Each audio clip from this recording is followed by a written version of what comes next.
Assalamualaikum warahmatullahi wabarakatuh. Saya Muhammad Gufron Ali dari Prodi PAI kelas 2B PAI. Saya kuliah di Universitas Islam Kiai Ahmad Muzaki Syah Jember. Yang mana saya ini sekarang akan mempresentasikan soal dari pengantar studi Islam, yang mana langsung saja soal pertama.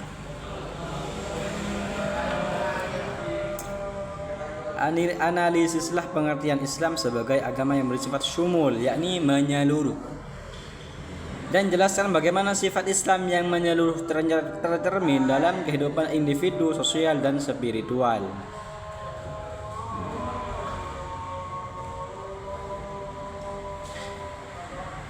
Yang mana Islam sebagai agama yang bersifat syumul, yakni menyeluruh. Artinya syumul itu menyeluruh. Yang mana Islam adalah agama yang syumul, artinya mencakup seluruh aspek kehidupan manusia, dari urusan pribadi hingga publik, dari spiritual hingga material, dan dari ibadah hingga muamalah. Konsep syumuliyah Islam tidak membatasi ajarannya hanya pada ritual keagamaan, akan tetapi juga menjangkau etika sosial, sistem ekonomi, hukum, dan pemerintahan. Yang mana di dalam kehidupan individu, syumul di dalam Islam itu tampak dalam ajaran tentang akidah, yakni keyakinan, ibadah, dan akhlak. Islam juga mengatur cara makan, cara berpakaian, cara tidur, hingga cara berpikir dan cara berbicara yang mencerminkan akhlak mulia. Di dalam kehidupan sosial pun, Islam mengajarkan nilai keadilan, tolong-menolong, kasih sayang, dan musyawarah. Contohnya, serta zakat sebagai bentuk solidaritas ekonomi, serta perintah menjaga hak-hak tetangga dan masyarakat. Dalam aspek spiritual, Islam mengajarkan hubungan langsung antara manusia dan Allah, yakni hablum minallahi wa hablum minan nasi. Yang mana kesatuan antara aspek dunia dan aspek akhirat menjadikan Islam sebagai pedoman penyeluruh bagi kehidupan manusia.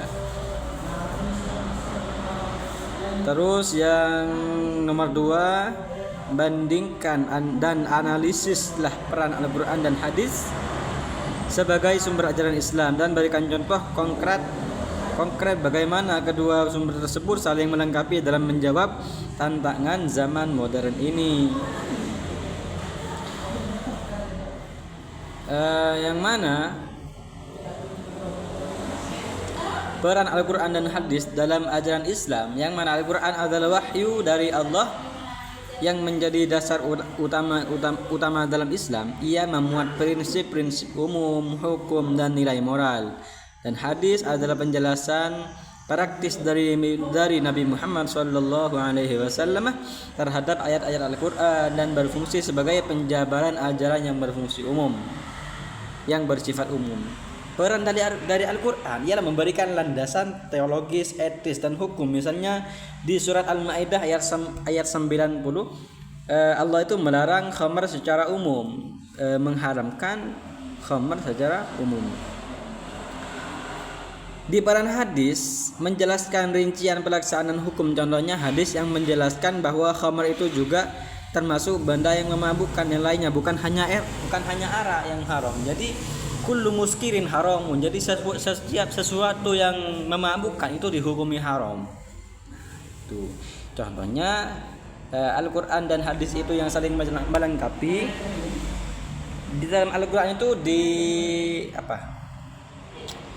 diperintahkan untuk sholat, tetapi tidak menjelaskan cara dan jumlah rakaatnya. Sedangkan hadis itu menjelaskan, memberikan rincian di dalam sholat, seperti waktu sholat, jumlah rakaat sholat, dan bacaan di dalam sholat. Nah, di era modern ini, fatwa tentang transaksi digital seperti e-wallet merujuk prinsip dari Al-Quran dan diperinci dengan ijtihad yang merujuk pada kaidah-kaidah hadis dan muamalah. Pertanyaan nomor 2. Soal nomor 3, jelaskan peradaban Islam antara studi Islam, yakni Islamic Students, dan pendidikan agama Islam. Yang mana perbedaan studi Islam dan pendidikan agama Islam, yang mana pendidikan Islam ini yang disebut PAI adalah pendidikan formal yang mengajarkan ajaran Islam sebagai pedoman hidup. Fokusnya adalah pembentukan karakter dan moral seperti didik dengan pendekatan normatif dan doktrinal. Dan sedangkan studi Islam, yakni Islamic Students adalah bidang akademik yang mempelajari Islam dengan pendekatan yakni interdisipliner seperti antropologi, sejarah, sosiologi, filsafat, dan politik. Apa tujuannya? Tujuannya adalah untuk menganalisis dan memahami Islam sebagai fenomena sosial, historis, dan budaya. Nah, setiap sesuatu itu pasti ada dampak positif dan negatifnya. Pengaruh pendekatan interdisipliner dalam studi Islam yaitu menyajikan pemahaman yang lebih kontekstual dan ilmiah terhadap ajaran Islam dan membuka ruang dialog antara tradisi Islam dan tantangan modern. Contoh, studi gender dalam Islam membantu memahami hak perempuan dari perspektif sejarah dan fikih kontemporer. Terus soal yang nomor 4, jelaskan bagaimana sejarah perkembangan Islam dari masa Nabi Muhammad SAW hingga masa Khulafaur Rasyidin yang mempengaruhi pembentukan sistem sosial politik Islam. Berikan contoh nilai-nilai yang masih relevan diterapkan di masa kini. Yang mana sejarah perkembangan Islam dan sistem sosial politik pada masa Nabi Muhammad SAW, Islam tidak hanya sebagai agama, akan tetapi juga sistem kehidupan. Ketika di Madinah, Rasulullah SAW mendirikan negara Islam pertama yang berdasarkan konstitusi, yakni Piagam Madinah, yang mengatur hak-hak dan kewajiban umat Islam dan non-Muslim. Yang juga di masa Khulafaur Rasyidin memperkuat prinsip-prinsip seperti musyawarah dalam pengambilan keputusan, seperti keadilan sosial, kebijakan distribusi baitul mal oleh Umar bin Khattab, seperti transparansi dan akuntabilitas. Ketika Abu Bakar berkata, "Jika aku salah, luruskan aku." Yang mana nilai-nilai yang relevan saat ini: berkepemimpinan yang amanah dan jujur, musyawarah dalam pengambilan kebijakan publik, keadilan sosial dalam sistem pemerintahan. Yang soal nomor 5 yang ini terakhir, banyak kelompok Islam yang muncul dengan berbagai penafsiran terhadap ajaran Islam.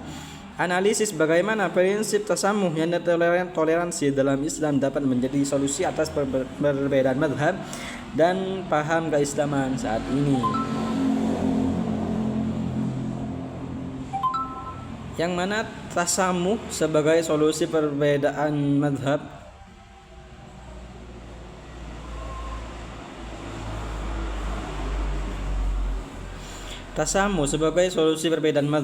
yakni tasamuh, toleransi, adalah Islam adalah sikap saling menghormati dalam perbedaan baik dalam mazhab, pendapat fikih maupun praktek ibadah. Islam juga mengakui adanya ikhtilaf, yakni perbedaan pendapat, sebagai yang mana ikhtilaf itu sebagai rahmat, bukan sebagai perpecahan.